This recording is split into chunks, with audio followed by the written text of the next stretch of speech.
We grew up looking at a map of the stars that felt final. A celestial architecture we thought we understood completely. This is Pluto, the ninth planet from the sun, or at least. That is the gospel they preached to us in dusty classrooms for nearly a century. Then, in 2006, the world below shifted. The authorities of science changed their minds, deciding that Pluto was not a true planet anymore, telling us to just look away and forget it existed. But they underestimated our curiosity, and they certainly underestimated Pluto. For those of us watching from the edge of the atmosphere, it felt like a dismissal of the very frontier we were meant to settle, fortunately for the future of our species. A dedicated group of scientists refused to let Pluto fade into the shadows of a tarnished reputation. In the very same year, our distant friend was stripped of its planetary status. NASA ignited the engines of the New Horizons probe. This was not just a research mission, it was a scout sent into the deep dark to investigate the object formerly known as a planet. Up close and personal for the first time, we watched the flickering lights of the launch from the high-orbit stations, knowing that this small metallic messenger was carrying our hopes to the very edge of the solar system, where no human eye had ever truly peered. What that probe found was nothing short of shocking. We were wrong about Pluto. The people in charge were wrong about Pluto. Just about everyone had gotten it wrong, because it turns out that this tiny world is so much more than we ever dared to imagine. It might not fit the official definition of a planet, but it is easily one of the most vibrant and mysterious places in our entire solar system. As we learn to live among the stars, we are realizing that the old labels do not matter nearly as much as the reality of the terrain. This is a place of active geology and complex chemistry that challenges every theory we once held about the cold, dead outer reaches of space. Now you might be asking yourself why Pluto got demoted from its status as the ninth planet in the first place. Was it a political move or a failure of the world itself? As much as I want to tell you that it was a big conspiracy hidden in the shadows of a boardroom, the truth is actually more interesting. It has everything to do with a constant, evolving chain in how we identify and categorize the objects in our solar system. As our telescopes got better and our reach extended further, the old system just could not hold up.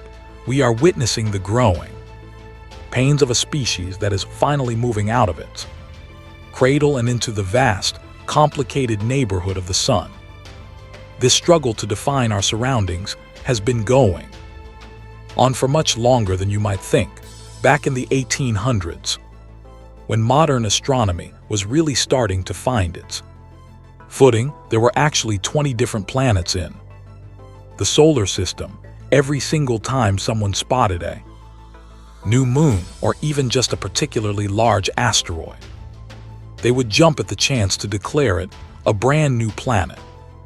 But at a certain point, the map became too crowded, and the science became too messy. We had to rein it in.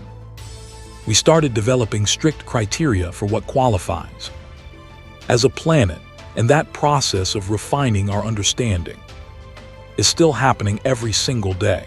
In 1930, the search for the unknown led us to a breakthrough. Self-taught astronomer and telescope maker named Clyde Tombaugh was hired to investigate the existence of a hypothetical planet X. It was believed at the time that something massive was hiding in the distant solar system, something that was interfering with the orbits of Neptune and Uranus. Tombaugh spent 10 grueling months peering through lenses and comparing plates of the night sky, searching for any sign of a wanderer in the dark. His dedication represents the very spirit of our expansion into space, a refusal to stop looking until the mystery is solved and the map is finally made whole, what Tombaugh finally found, after those long months of observation, was a faint point of light moving slowly through the blackness beyond Neptune. He had gone looking for a new planet, and by every account available at the time, that is exactly what he discovered. It was a victory for humanity and an expansion of our known borders, even though the rules for planetary status had tightened since the 1800s. There were still only two general criteria for being a planet in the 1930s. If it checked those boxes, it was a world. Tombaugh had successfully pushed the edge of our home back by billions of miles. And for a long time, we were satisfied with that. The first rule was simple: the object has to be in a direct orbit around the sun. That is exactly why the moons of the solar system do not count as planets, because they orbit their host worlds rather than the star itself. The second rule was that the object had to be unique in its location. This is the reason why asteroids are not granted planethood. There are thousands of them all clustered together in the same general area, looking mostly the same and moving in a swarm. From what we could see with our limited technology in 1930, Pluto fit the bill perfectly. It appeared to be a solitary, bright object sitting all alone in the distant, frozen void. Unfortunately for the legend of Pluto, our eyes were not yet sharp enough to see the whole truth. It appeared to be a unique world because we simply could not see its neighbors. But as we moved into the 21st century and began to build our homes in orbit, our view changed. We realized that Pluto was not the lonely sentinel we once imagined. It was just the most visible part of a much larger, much more complex structure. This was the beginning of the end for Pluto's status as a planet, but it was also the beginning of our realization that the outer solar system was not an empty graveyard, but a massive, untapped frontier waiting for us to arrive. The monumental shift arrived in 2006 when the planetary definitions were rewritten by the International Astronomical Union. They declared that a planet must possess enough mass to clear its own orbit of other similarly sized objects. In essence, a planet has to be a cosmic vacuum cleaner, pulling in or kicking out all the stray rock and dust it encounters on its journey around the sun. A planet must be the absolute master of its domain. As we began our journey outward, we realized that Pluto was not just sailing through a lonely void. It was actually just one member of a massive, crowded family of objects that we had completely overlooked. This vast region is now known as the Kuiper Belt, and it functions like the solar system's ancient junkyard. It is filled with the leftovers of creation, the frozen scraps that were never pulled in to form the sun, the inner rocky worlds, or the massive gas giants. All of it ended up in this gargantuan ring on the outskirts of our neighborhood. We found that Pluto is not even the largest thing hiding in the Kuiper Belt. It is simply the brightest object in that frozen expanse. That is why we saw it first and assumed it was all alone. It turns out our perspective was limited by our own weak telescopes and our desire for a simple, orderly universe that does not exist. Being the brightest thing in the neighborhood is what kept Pluto's reputation alive for so long. It is like a beacon in the dark, standing out among the thousands of other icy bodies that populate the Kuiper Belt. This brightness fooled us into thinking it was much more massive than it truly is. As we leave Earth and look back, we see that the solar system is much messier than the textbooks suggested. There are millions of these objects out there, frozen remnants of the beginning of time. Pluto is just the one that happened to catch our eye first. It is the gatekeeper to part of our system that we are only now beginning to explore with our own eyes and hands. Our early confusion about Pluto's size came from its incredible shine. It is actually one of the most highly reflective objects in our entire solar system. The only planets with a higher reflective index are Venus and Jupiter, but they have the advantage of thick, swirling cloud covers to bounce light back. Pluto, on the other hand, is covered in fresh, frozen ice that acts like a mirror from our vantage point on Earth. This made Pluto appear much larger than it truly was. It was a trick of the light that kept us believing in its planetary status for decades before we finally sent a scout to measure its true scale and reveal the secrets of its surface. However, Pluto does not spend all of its time mixed up in the chaos of the Kuiper Belt. It actually follows a very strange and dramatic orbit with an oval shape that brings it much closer to the Sun than you might expect. At certain points in its journey, it actually crosses the path of Neptune and comes in almost as close as Uranus. This weird, eccentric path is part of what makes it so unique. It is not just another boring rock circling in a perfect circle. It is a wanderer that moves through different regions of the outer system. For those of us planning to live out there, these orbital shifts are the seasons of the deep dark, changing the environment in radical ways. In addition to that strange oval path, the orbit of Pluto is tilted at a sharp angle. Pretty much everything else that orbits our Sun sits on a flat plane, like a spinning disk. But Pluto's orbit is tilted 17 degrees relative to that disk. This means it is almost always sitting either high above us or deep below us. You and I would hardly notice this from our homes on Earth because it takes Pluto 248 years just to complete a single trip around the Sun. It is a world that operates on a timescale far beyond a single human life, a reminder that as we move into space, we have to start thinking in centuries rather than just days or weeks. Because of all these factors, Pluto is definitely not a traditional planet, but it is undeniably weird. And in the world of science, weird stuff is often the most important stuff to study. This is exactly why the engineers at Johns Hopkins University built the New Horizons space probe. They wanted to see just how strange this distant world could get. By a stroke of cosmic coincidence, NASA launched New Horizons in the same year that Pluto's status was officially changed.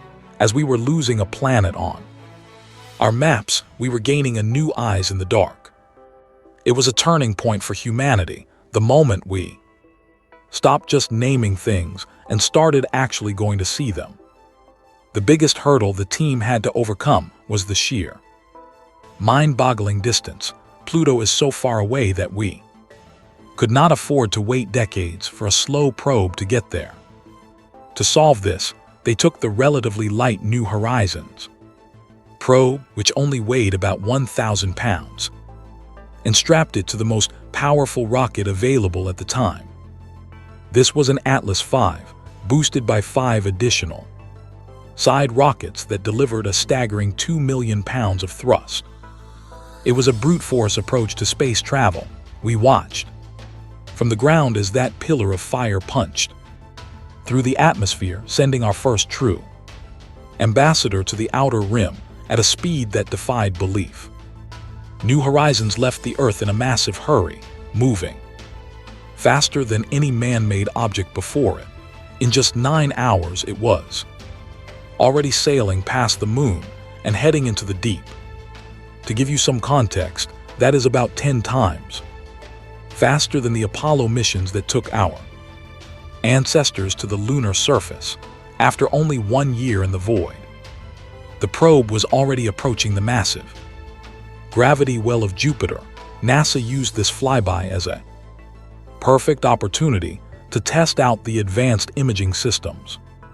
We saw the first high-resolution on shots of the gas giant including a stunning image of an erupting volcano on the moon Io, a fiery reminder that the universe is alive and active. But the real reason for passing so close to Jupiter was not just for the photos. The mission planners were using the giant planet's massive gravity as a celestial slingshot. By diving into Jupiter's orbital path, the probe stole a tiny bit of the planet's momentum, gaining even more velocity to push it straight toward its meeting with Pluto. This gravity assist saved years of travel time. But even with that extra kick, the journey was still a long one. For the next 8 years, the probe sailed through the silent, empty reaches of the outer solar system. We waited in anticipation, monitoring the pings from the darkness, knowing that our understanding of the edge was about to change forever. As New Horizons finally began to close the gap in 2015, the first real images of the target started to trickle back to our screens. At first, we just saw two bright points of light in the distance, dancing around each other. As the days went on, those dots grew larger and more detailed. That was Pluto and its largest moon, Charon. Seeing them together for the first time was a revelation. They are not just a planet and a satellite, they are a double system locked in a complex gravitational embrace. It was the first sign that we were approaching something far more sophisticated than a simple, frozen rock at the edge of the world. Relationship between these two is unlike anything we have in the inner solar system. Charon is about half the size of Pluto itself, and it orbits incredibly close, sitting just under 20,000 kilometers away. For a bit of perspective, our own moon is nearly 400,000 kilometers away from Earth. This extreme proximity between two objects of such similar mass creates a strange environment. They are constantly tugging on each other, locked in a dance that keeps them forever facing one another. It is a tight, intimate connection that makes the Pluto system feel less like a lone world and more like a shared habitat, a potential hub for our future outposts. This close relationship creates a phenomenon known as mutual tidal locking. You know how only one side of our moon ever faces the Earth? Well, in this system, only one side of Charon ever faces Pluto, and only one side of Pluto ever faces Charon. If you were standing on the far side of Pluto, you would live your entire life without ever seeing the moon in the sky. But if you were standing on the near side, the moon would hang there, massive and unmoving, in the exact same spot forever. It is a surreal concept for those of us used to the rising and setting of the moon, a permanent landmark in a sky that never changes, watching over the frozen plains below. Because Charon is so massive compared to Pluto, it does not actually orbit around the center of the planet. Instead, the center of mass for the two objects is located in the empty space between them. When you watch them from a distance, it looks like they are both orbiting an invisible point in the void. This led some early observers to theorize that they were circling a miniature black hole. But we know now that it is just gravity being weird. It is a cosmic ballet where two worlds are joined by an invisible thread, swirling around each other as they move through the dark. It is a reminder that in space, the ground beneath your feet is always part of a much larger moving system. Watching the ballet of Pluto and Charon was just the beginning.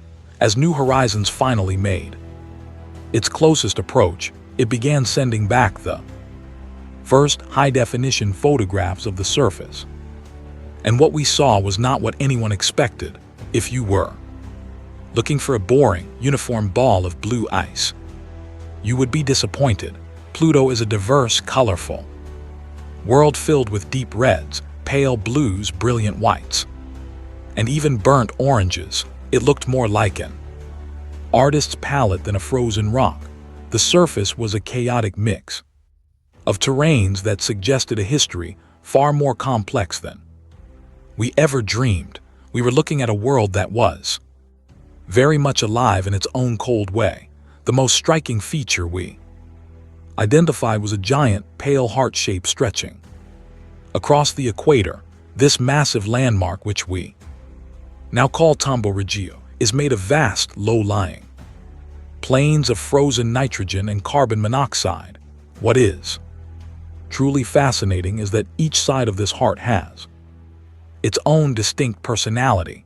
The western lobe is a smooth, featureless expanse that looks like a frozen sea, while the eastern side is more rugged and mountainous. It is the most iconic image of the outer solar system, a symbol of a world that has a heart, even in the coldest reaches of the universe. It was our first real hint that Pluto was a place with a story to tell. The smooth, flat area of the heart is known as Sputnik Planitia for a sense of scale. This region is roughly the size of the state of Texas. What makes this area so incredible to scientists is that it is almost entirely unmarked by asteroid impact craters. In a solar system that is billions of years old, an unmarked surface means one thing: change. This region is geologically active, meaning the surface is constantly being renewed. Any blemishes or craters are quickly erased by the movement of the ice. It is a place where the ground is literally crawling, a slow-motion churning of the world's crust that keeps the face of Pluto looking young and fresh, even after eons of time. Along the top edges of the heart, we can see intricate patterns where glaciers of nitrogen flow down from the highland mountains and spill into the frozen plains. This tells us that Pluto is not made of the kind of water ice we are familiar with on Earth. Out here, billions of miles from the warmth of the sun, the temperature drops to a bone-chilling -229 degrees Celsius. At those extremes, water ice becomes as hard and brittle as granite. It cannot flow or move like a glacier. Instead, it forms the bedrock and the mountains themselves. The glaciers we see are made of nitrogen, which stays soft enough to flow even in the soul-crushing cold of the outer rim. To understand how cold it really is on Pluto, you have to imagine a place where the very air we breathe would turn into a solid block of ice. At -229 degrees, the molecules slow down to a crawl. There is no wind as we know it, just the slow, silent accumulation of frost. This is a temperature that would shatter most materials we use on Earth instantly. For the first pioneers who will eventually walk these plains, every piece of technology will have to be redesigned from the ground up. Survival here is not just about keeping the heat in, it is about respecting the power of a cold so absolute that it changes the fundamental nature of matter itself. We have deduced that the surface of Pluto is largely composed of nitrogen ice. This is a strange thought when you realize that our own atmosphere on Earth is nitrogen-based. It is the majority of the air you are breathing right now. You might be familiar with liquid nitrogen, that bubbling, super cold fluid that scientists use to freeze things instantly. Now, try to imagine how much colder it has to be to turn that liquid into a solid, hard enough to walk on. That is the reality of Pluto. It is a world where the atmosphere has literally collapsed onto the ground, forming vast frozen oceans that we can study and eventually, perhaps, use as a resource for our future colonies. When we zoom in on the plains of Sputnik Planitia, we see these strange, mesmerizing lines in the ice that form a variety of polygon shapes. These are not random cracks.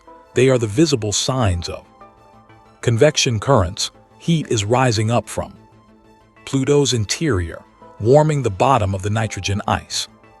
sheets and causing them to slowly churn. It is like a giant, frozen lava lamp. This heat comes from the core of the planet, likely generated by the decay of radioactive elements left over from its birth. It is proof that even out here, so far from the sun, a world can generate its own warmth.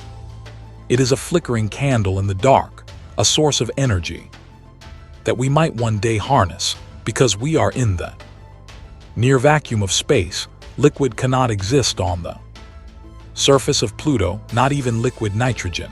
When the ice gets warmed from below, it undergoes a process called sublimation, where it turns directly from a solid into a gas without ever becoming a liquid. This gas rises up from the surface, escaping into the space above the planet. But it does not all just drift away. Pluto's gravity, though weak, is enough to catch some of that gas and hold it close. This creates a thin, ghostly atmosphere that hangs over the world. It is the beginning of a weather system, a way for the planet to move material from the surface into the sky and back down again as snow.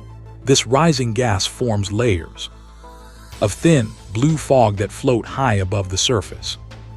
Because the gravity is so low, this atmosphere extends much further into space than the air on Earth does. The surface pressure on Pluto is about 1 million times weaker than what you and I feel on our home world. It is a delicate, ethereal environment, and it changes depending on where Pluto is in its long orbit. When new horizons flew by, the world was deep in the Kuiper Belt, and the atmosphere was at its most stable. But we know that as Pluto moves along its weird, elliptical path, the environment can shift dramatically. We are seeing just one frame of a very long, very cold movie. There are times in its 248-year journey when Pluto pulls much closer to the sun. During these periods, the faint increase in warmth causes more of the nitrogen ice to sublimate, thickening the atmosphere and perhaps even creating winds that can carve the landscape. We have seen evidence of massive dunes made of methane ice, shaped by a breeze we never thought could exist on such a small world. As Pluto moves back into the dark, the atmosphere freezes again and falls as snow, returning to the surface until the next summer arrives a century later. We are witnessing a world that breathes with the seasons, a slow and rhythmic cycle of life at the very edge of our reach. As we push further past the familiar warmth of Earth, we are forced to rethink everything we know about survival. During these intense periods, sublimation on this distant world will surge. The atmosphere of Pluto could actually thicken to a full 25% of what we used to breathe back home. That is 3 times the surface pressure we recorded when humanity first touched down on Mars. It might even be dense enough to allow pools of liquid nitrogen to gather on the frozen ground. As we chart these dark frontiers, we turn our navigation sensors toward another massive, eye-catching surface feature waiting in the dark. We stare down at Pluto through the reinforced glass of our outposts, mesmerized by that deep, blood-red stain bleeding out from the left side of its vast, pale heart. Back on Earth, they named this region Cthulhu Macula, a nod to old cosmic horror stories, though the official star charts label it Belen Regio. Out here in the freezing dark, names matter less than understanding what we are actually looking at. You and I have to ask the same crucial question the early probes did. What makes this frozen wasteland so incredibly red? The leading theory among our deep space survival engineers is that this harsh color is being forged by something relentless. They call them tholins. These are complex organic compounds born when brutal radiation from our distant sun slams into the methane and carbon dioxide lingering in Pluto's thin, fragile atmosphere. As we learn to build our lives out here in the void, We watch this cosmic chemistry happen in real time. Once those atmospheric molecules are thoroughly cooked by solar radiation, they clump heavily together, turn that deep rusted crimson, and plummet to the ground. Like radioactive snow, it is a haunting, beautiful, and highly dangerous weather system, and you can see the toxic traces of it from orbit. That violent red is splattered across the pale crust, painting a clear picture of how ice, freezing gas, and potentially hidden subsurface liquids flow and carry those toxic tholins all over the dwarf planet. Learning to read these alien environments is how humanity survives out here. Now hidden in the shadows is a less visible but equally fascinating hazard, a towering giant ice volcano known as Right Mons. Rising up from the frozen wastes, this monstrous peak stands roughly 5 kilometers tall and stretches an unbelievable 150 kilometers wide across the alien horizon.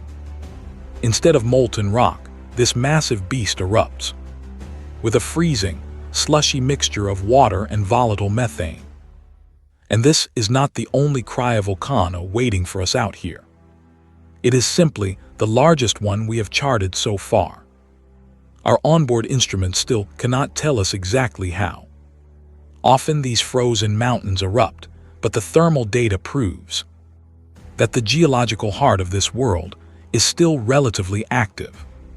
For an icy peak as incredibly wide as Right Mons, it is shocking to find only a single visible impact crater scarring its sprawling, desolate slopes. That lack of craters is a massive warning sign for anyone trying to land a ship here. It tells us this is not some ancient, dead geological structure. The frozen surface gets paved over and refreshed often, or at least relatively often when you measure time on a vast cosmic scale. This monster might violently erupt every few million years or so, but as we prepare to push our fleet further into the abyss, a bigger question haunts us. Where does all that pressurized slush actually come from? Well, this is where the dark edge of the solar system gets even more mysterious than we ever imagined. Back home, growing up back on Earth, you might have been taught that this distant dwarf planet was nothing more than a dead, frozen ball of solid ice. But standing out here on the frontier, we know the truth.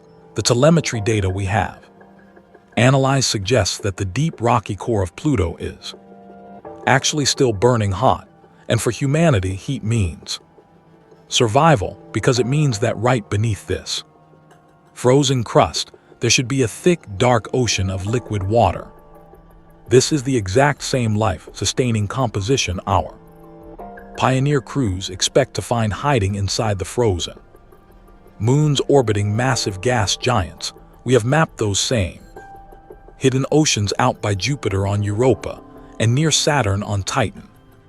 For those massive moons, we know exactly how the water stays liquid.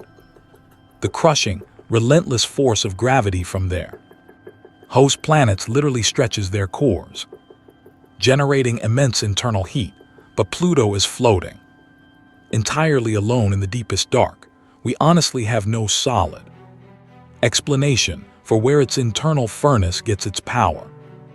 When humanity first looked back at the early years of our solar system, we understood that everything was chaotic and violently hot. It was a brutal, beautiful cosmic storm.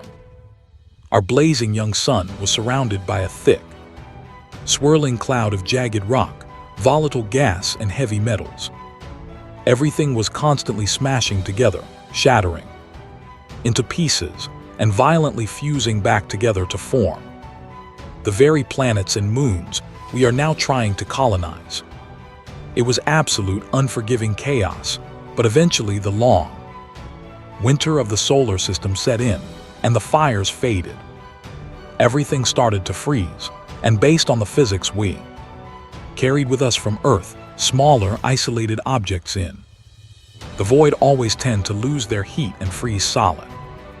much faster than the massive, heavy worlds, and Pluto is incredibly small, drifting helplessly out here in an utterly freezing, desolate expanse of the void, yet somehow defying the very laws of physics we relied on. Its deep core remains burning hot. And then, peering through our habitat optical sensors, we look at Charon. This giant, pale moon might be our absolute best explanation for the terrifying strangeness of this system. Because these two solitary bodies are so incredibly close in size, it makes absolutely no sense that Charon would have just peacefully wandered into the gravitational pull of Pluto and simply gotten stuck in a stable orbit. The reality of space is far more violent than that. The navigators on our ships believe these two massive rocks absolutely slammed into each other at some point in the ancient, distant past, and then, instead of totally shattering into dust or violently fusing into a single giant sphere, they became eternally locked in a brutal orbital wrestling match. The unimaginable kinetic energy from that initial cataclysm, combined with the relentless gravitational tether between the two, would have injected a massive surge of new, fiery life straight into the dead core of Pluto. What is truly fascinating to us, as we map this system for future colonies, is that the massive, iconic heart shape on Pluto's surface faces entirely away from Charon, out here in the dark. Things like that are never just a random coincidence. And if you look closely through the viewport, you can spot that exact same deep red tholin dust staining the northern pole of Charon. Our survival specialists believe this toxic paint job is being caused by explosive ice volcano eruptions over on Pluto that are violent enough to completely shatter the weak gravitational hold of the planet. These eruptions blast a spray of toxic tholins straight out into the hard vacuum of space, which then drift across the void until they are captured by Charon, slowly building up a heavy crimson layer on its frozen North Pole. It is a terrifying display of raw power, sadly, for the billions of people still waiting back home. The fragile transmission of these archival images will likely be the absolute last high-resolution photographs ever taken of Pluto in our natural lifetime. The old space agencies like NASA have firmly turned their desperate attention back to closer, slightly more familiar locations within our inner solar system. They are pouring every resource into colonizing Titan, Europa, Venus, and the crimson deserts of Mars. As a direct result of that survival shift, there is not even a whisper of a plan back on Earth for a second New Horizons mission to the outer dark. But even as humanity struggles to gain a foothold on those closer worlds, there is still an incredible, silent journey ahead for that original, lonely little probe, traveling at an absolutely blistering velocity. Its historic encounter with the frozen dwarf planet lasted merely a few fleeting days before the machine sailed right past the icy horizon and vanished deeper into the shadows of the Kuiper Belt. As you and I stand on the precipice of this new interstellar era, we must remember that Pluto is merely the brightest and most visible marker at the edge of our charts, but that absolutely does not mean it is the largest hazard or even the strangest anomaly. Lurking in the dark, that ancient probe is still out there drifting through completely uncharted, terrifying waters, finding deeply weird phenomena in the blackness. But that is probably a haunting survival log for another time. As we secure our habitat airlocks and prepare to plunge our own generation ships into that exact same unknown expanse, we know the truth, whatever that ancient, lonely probe is seeing out there in the freezing dark. Right now, humanity will eventually have to face it ourselves. The endless universe stretching out before our Viewports is breathtakingly beautiful, but it is also completely unforgiving. We have finally left the warm, safe cradle of Earth behind us forever, and out here in the cosmic winds, there are absolutely no second chances.